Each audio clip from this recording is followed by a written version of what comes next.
Media మిత్రులందరికీ నమస్కారం. నిన్న నేను అశ్విని వైష్ణవ్జీ గారిని కలిసిన తర్వాత మీతో మాట్లాడటం జరిగింది. సో ఆ ఇష్యూని నేను ప్రస్తావించాను. ఈరోజు నేను రక్షా మంత్రి మన రాజ్నాథ్ సింగ్ గారు కలుస్తాం జరిగింది. విద్యాశాఖ మంత్రి ధర్మేంద్ర ప్రధాన్ గారిని కలుస్తాం జరిగింది. అదేవిధంగా స్టీల్ మినిస్టర్ మన కుమారస్వామి గారిని కూడా కలుస్తాం జరిగింది. ప్రధానంగా రక్షా మంత్రికి వచ్చేగల రెండు విషయాలపైన మాట్లాడాను.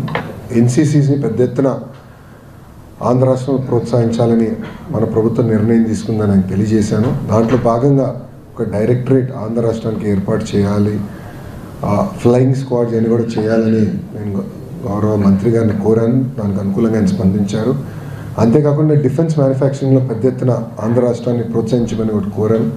కావాల్సిన ఎకో సిస్టమ్ మనకుంది. ఆల్రెడీ అనేక డిఫెన్స్ పరిశ్రమలకి మనం భూములు కూడా అనంతపూర్ జిల్లాలో కేటాయిస్తాం జరిగింది.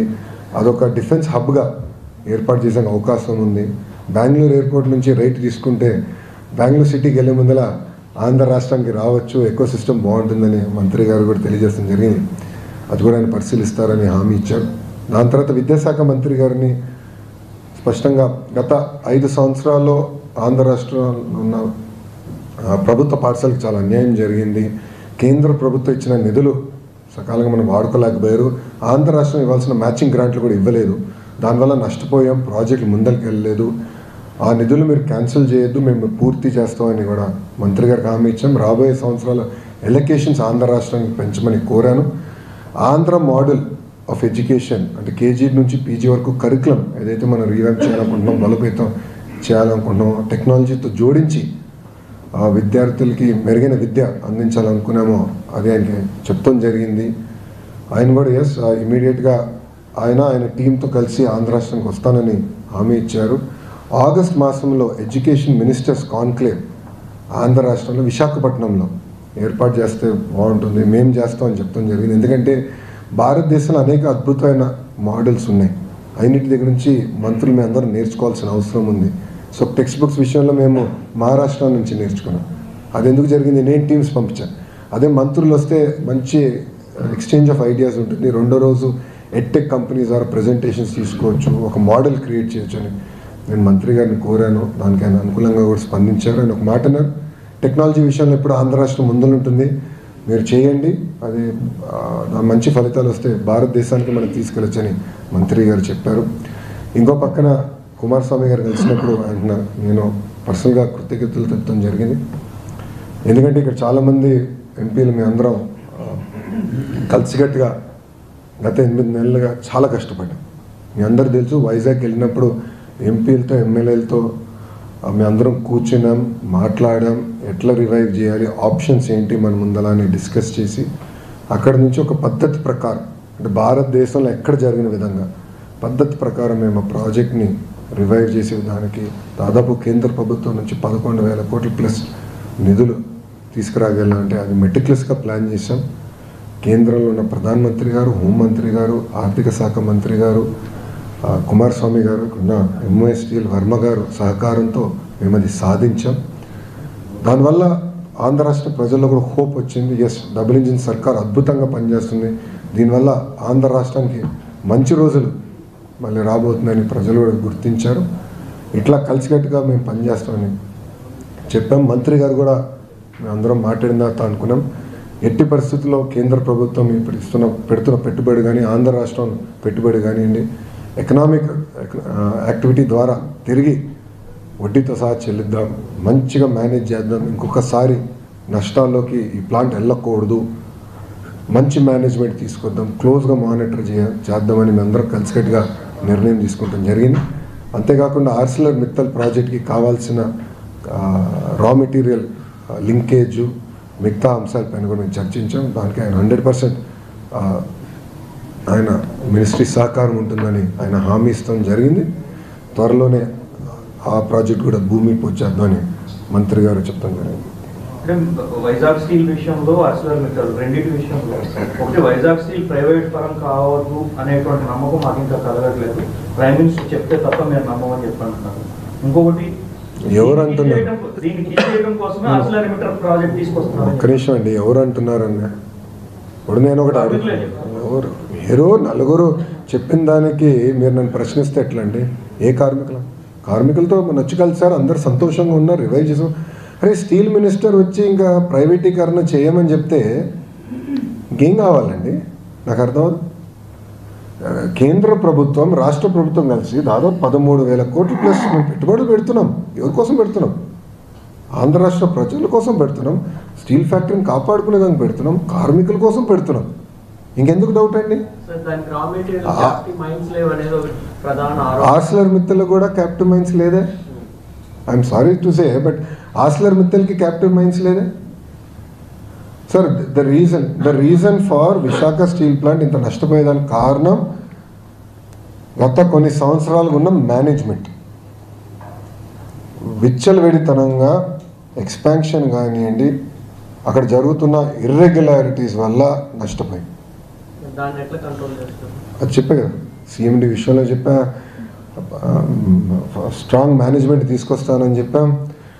వర్మ గారు క్షమించాలి, వర్మ గారు, భరత్ గారు పర్సనల్గా మంత్రి గారు ఆదేశాలు జారీ చేశారు. మీరు మానిటర్ చేయండి క్లోజ్గా, ఎవ్రీ మంత్ రిపోర్ట్స్ చదవండి, ఎంఐఎస్ మీరు రివ్యూ చేయండి, నాకు ఫీడ్బ్యాక్ ఇవ్వండి. We will revive it, will make it strong, will make it profitable అని చెప్పారు. And we will do it. Package announce చేసినప్పుడు కుమారస్వామి గారు వైజాగ్ స్టీల్కి ఒరిస్సాలో క్యాప్టివ్ మైన్స్ ఉన్నాయి కానీ ఇప్పటి వరకు ఎగ్జిక్యూట్ చేయలేదన్నారు. మరి దాన్ని ఎగ్జిక్యూట్ చేయడం ఏమైనా స్టార్ట్ చేస్తారా? అది కొత్త మేనేజ్మెంట్ వస్తుంది కనుక వీల్ డిస్కస్ ఇట్. 100% అంటే కాస్ట్ ఆఫ్ రా మెటీరియల్ ఎక్కడ తక్కువ ఉందో అక్కడ క్వాలిటీ ఉండాలి, కాస్ట్ తక్కువ ఉండాలి. ఎక్కడ తక్కువ ఉందో తీసుకుని తప్పనిసరిగా. And Visakha steel is high quality steel, technology is fantastic. So కాపాడదు. సార్, ఇప్పుడు అనంతపూర్ని డిఫెన్స్ హబ్గా చేస్తా ఉన్నాయి. లేపాక్షి భూములు ఇప్పటికీ ఖాళీగా ఉన్నాయి. దాన్ని ఏమైనా యూజ్ చేసుకునే అవకాశం ఉందా? దానిపైన ఫోకస్ ఉంది. 100% అది కూడా విల్ టేక్ ఇట్ అప్. అది లీగల్ లిటిగేషన్ కూడా ఉంది. ఎందుకంటే ఏపీఐఏసీ గతంలో ఒక అవసరం కోసం ఇచ్చింది, టైం బార్ అయింది ఆ ప్రాజెక్టు.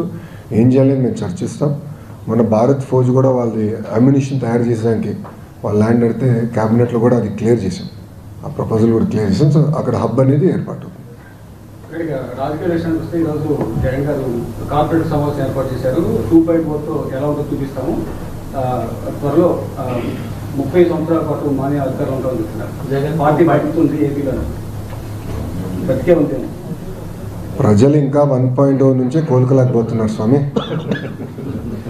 ఎంతమంది దళితులు చంపారండి, ఎంతమంది బడుగు బలహీన వర్గాలు చంపారు, ఎంతమంది మైనారిటీ సోదరులు చంపారు గత ప్రభుత్వంలో. ఇక్కడ ఉన్న నాయకులందరిపైన కేసులు పెట్టారు. ప్రజలకి స్వేచ్ఛ ఎక్కడుండేది గత ప్రభుత్వంలో? మేము బయటికి రావాలనుకుంటే మా గేట్లకే తాడు కట్టారు కదా అన్నాడు. నా పైన 23 కేసులు పెట్టారు, అటెంప్ట్ మర్డర్ కేసు పెట్టారు, ఎస్టీ కేసు పెట్టారు. శాశ్వత భూ హక్కు చట్టం అని తీసుకొచ్చి ప్రజల భూముల్ని కాజేయడానికి ప్రయత్నించారు. ప్రజలు మర్చిపోయారనుకుంటున్నారా? ఆయన ఎవరు మర్చిపోలేదు. ఎన్నికల ముందర కూడా నా ఎంట్రీగా ఎవరు పీకలేరన్నారు. ఏమైంది? ప్రజలు ఎవరు ఎన్ని ఎంట్రీలు పీకారు చెప్పండి. No, I am following the due process of the law. If I don't follow the due process of the law, tomorrow you will question me saying that this is vindictive politics. Madam is here. Immediately what you will say, you are vindictive in nature. I have to follow the due process of the law. See, together, Bharatiya Janata Party, Telugu Desam Party, Jansena Party, together, we spoke about illegal liquor, we spoke about illegal stand, we spoke about land mafia, and inquiries are going on. Liquor inquiries are going on. So let the process get completed. It will be followed by action because it is a promise we have made to the people. In almost 90 meetings, I spoke about my red book, sir. I showed my red book. People have endorsed my red book. Red book lo any chapter lo ayindi sir.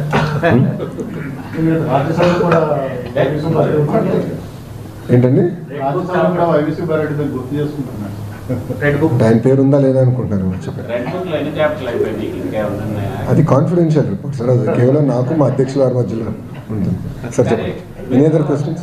Dhabas పై అన్ని తెచ్చామని మీరు చెప్తున్నారు. జగన్మోహన్ రెడ్డి దారి ఖర్చులు దండగా దారి ఖర్చులకే రావండి. గుడ్. ఇప్పుడు నేను సూటిగా గౌరవ మాజీ ముఖ్యమంత్రి గారిని, పులివెందుల ఎమ్మెల్యే గారిని ప్రశ్నిస్తున్నాను. 5 సంవత్సరాల్లో మీరు తీసుకొచ్చిన పెట్టుబడులు ఎన్ని గ్రౌండ్ అయినాయి? మేము 8 నెలల్లో తీసుకొచ్చిన పెట్టుబడులు ఏంటి? చర్చకి నేను సిద్ధం, ఆయన సిద్ధమా? మళ్ళీ కోడిగుడ్డుని పంపిస్తాడు. మాకు కోడిగుడ్లు వద్దు, మాకు ఆమ్లెట్లు వద్దు, డైరెక్ట్గా రమ్మనండి, ఐఎమ్ రెడీ టు టాక్, నేను ఎక్స్ప్లెయిన్ చేస్తాను. ఇప్పుడు ఆర్సిలర్ మిత్తల్ ప్రాజెక్ట్ నేను 2019లో కలిసా ఆదిత్య మిత్తల్ని. 2019లో డావోస్లో టీసీఎస్ వాళ్ళ బూత్ బయట కలిసి ఆనాడు చెప్పి ఆంధ్ర రాష్ట్రానికి రాండి అని. మీరు కూడా ఆదిత్యని కూడా అడిగాను చెప్తాను. అప్పటి నుంచి ఐ మెయింటైన్ దట్ రిలేషన్షిప్ అండి. 5 years I maintain that relationship.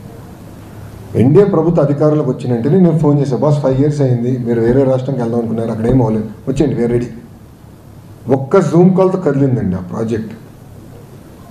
So ఇప్పుడు మీరు అడగచ్చు 2019లో వెళ్ళిన ఖర్చులు దండగానే నేను సూటిగా ప్రశ్నిస్తున్నాను మిమ్మల్ని.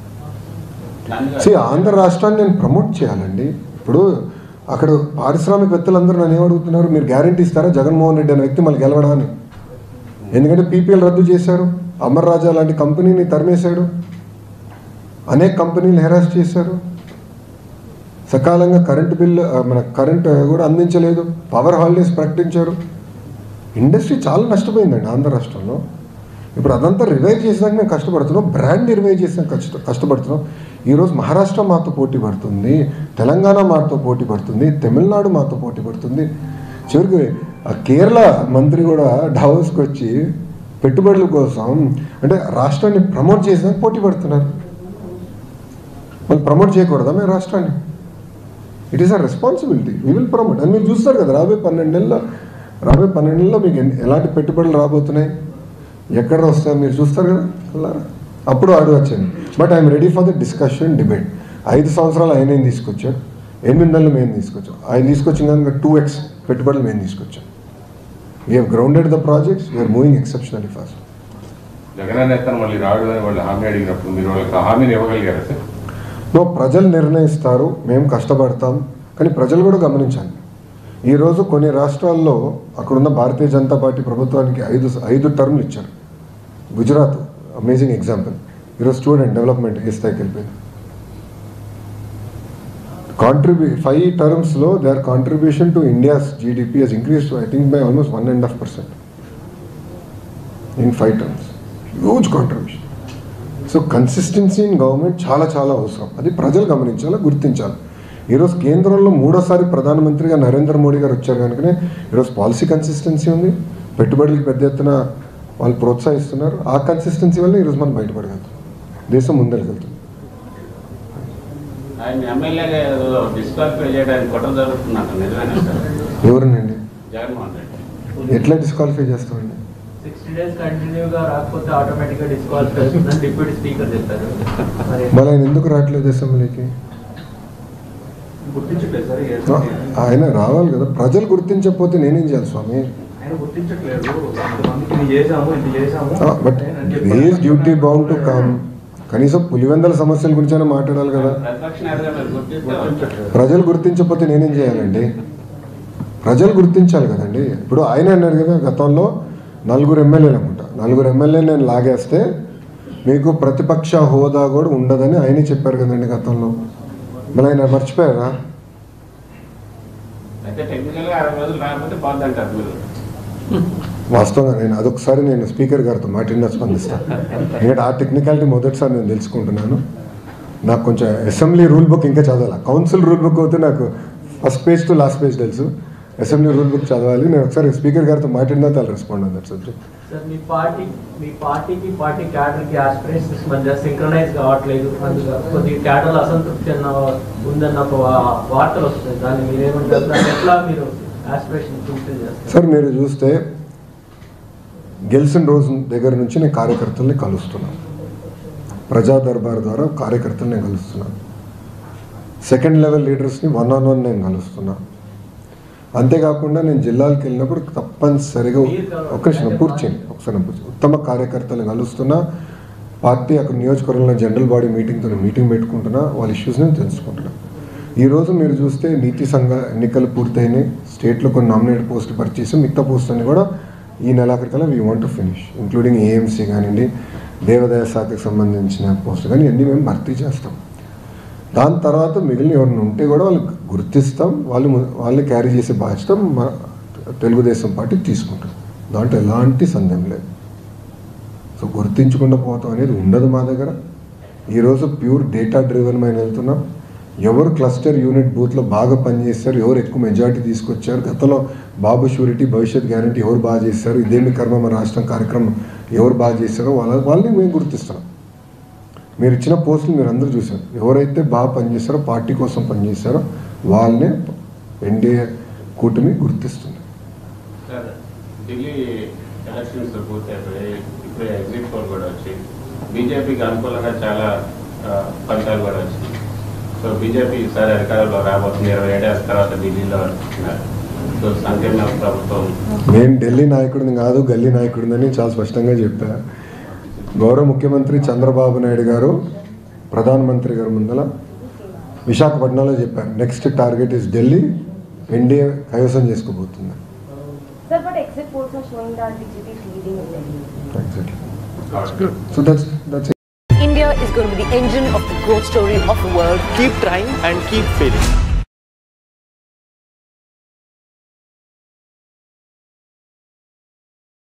People have recognized the power of double engine Sarkar.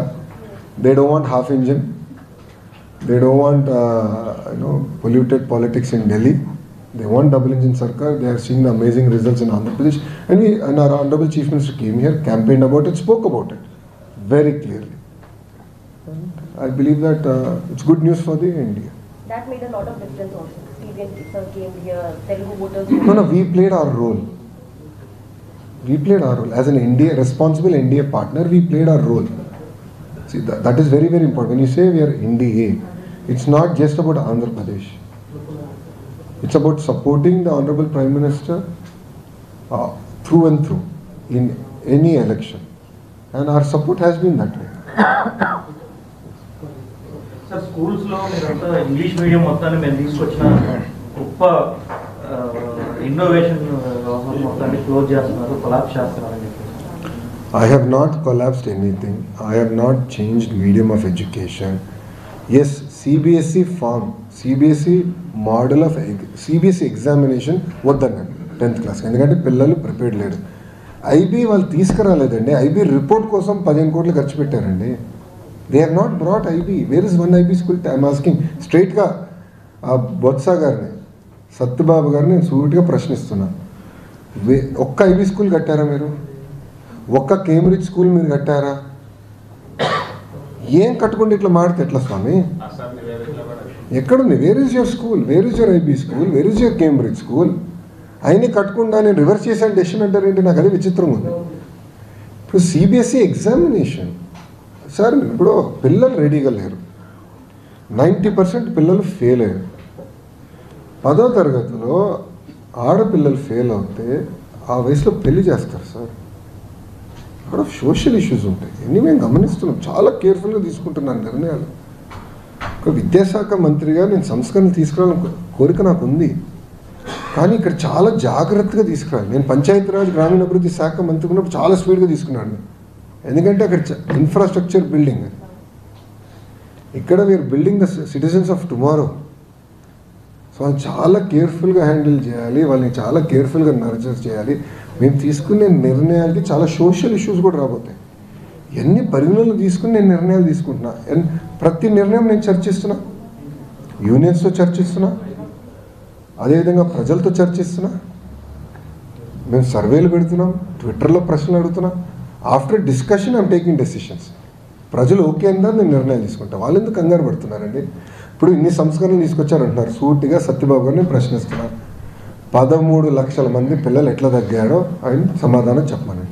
13 లక్షల మంది పిల్లలు తగ్గారండి. 13 lakhs 5 సంవత్సరాలు.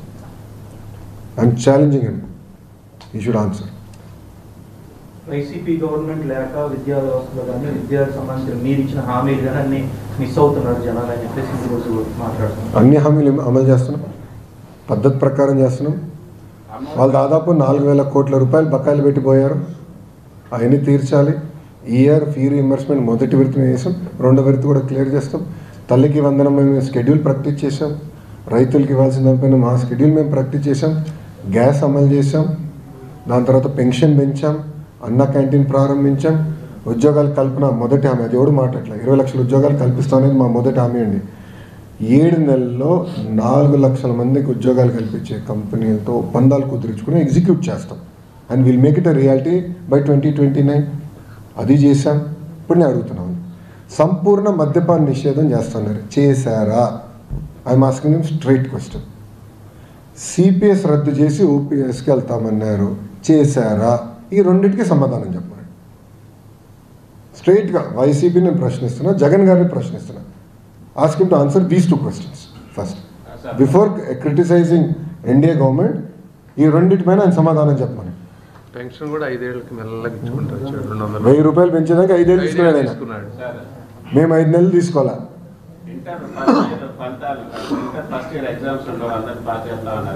నేను ఎప్పుడు చెప్పా చేస్తానని. నేను ప్రతిపాదిస్తున్నాను, ప్రజల దగ్గర నుంచి ఫీడ్బ్యాక్ తీసుకున్న తర్వాత నిర్ణయం తీసుకుంటానని చెప్పాను. ఆ ఫీడ్బ్యాక్ వస్తుంది, విల్ టేక్ ఎ డెసిషన్. నేను ఏకపక్షంగా I'm not taking decisions. I want to discuss with parents, with students, with teachers, with unions, then take a decision. That is the model of this government. గత ప్రభుత్వంలాగా 144 section చుట్టు పెట్టుకుని పరదాలు కట్టుకుని తిరగాలని మాకు కోరిక లేదు స్వామి.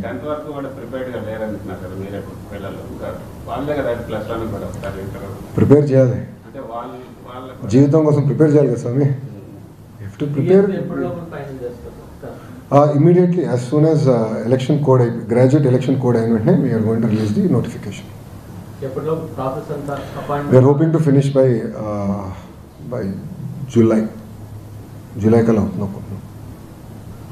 మద్యపాన నిషేధం అమలు చేద్దామని రేట్లు పెంచితే జనాలు ఎన్నబడి తాగారంట. సంపూర్ణ మద్యపాన నిషేధం అంటే ఏంటండి? ప్రభుత్వ షాపులు ఉండవు, ప్రభుత్వ డిపోలు ఉండవు, వైకాపా నాయకులు మ్యానుఫ్యాక్చరింగ్ ఉండదు. కానీ గత ప్రభుత్వం అన్నీ జరిగినాయి కదా, అన్నీ బయటకు వస్తాయండి. త్వరలో ఇన్వెస్టిగేషన్ జరుగుతుంది కదా, త్వరలో అన్నీ బయటకు వస్తాయి. మీరే ఆశ్చర్యపోతారు, ప్రజలే ఆశ్చర్యపోతారు. కార్యకర్తలపై దాడికి పోతేనే మా కార్యకర్తలు ఎవరేం చేయలేదు, అధికారులు వస్తున్నా ప్రతికారం తీసుకుంటాం. పెద్దరెడ్డి కూడా చెప్తారు సార్, మన మిత్రులు కూడా